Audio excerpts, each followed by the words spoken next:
Alright, what is going on, guys? So this is going to be the review of access, encapsulation, and scope. So in this lesson, we did dive into some of the more subtle features of classes with a focus on access, encapsulation, and scope. So here are the main takeaways from this lesson. The public and private keywords are used to define what parts of the code have access to other classes, constructors, and instance variables.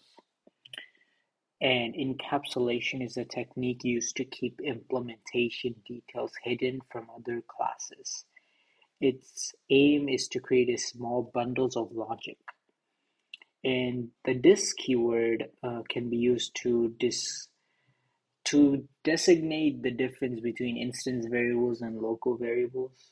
Local variables can only be used inside of the scope that they were defined in, and this keyword can be used to call methods when writing classes. So that's the general overview of this entire lesson. And if you want to go back and review these concepts, the videos are going to be higher up in the playlist.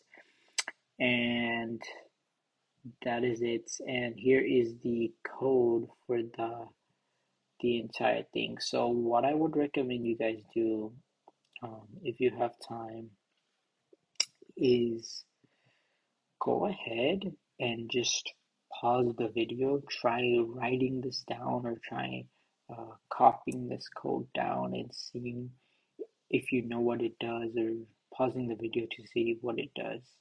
And then also same thing for this one. I'm gonna go through it real slowly. Let me see if I can fit that. Okay, so I'm gonna go through it real slowly, and that's the entire code. And just look at it, see what it does, and yeah, that's basically gonna be it for this lesson.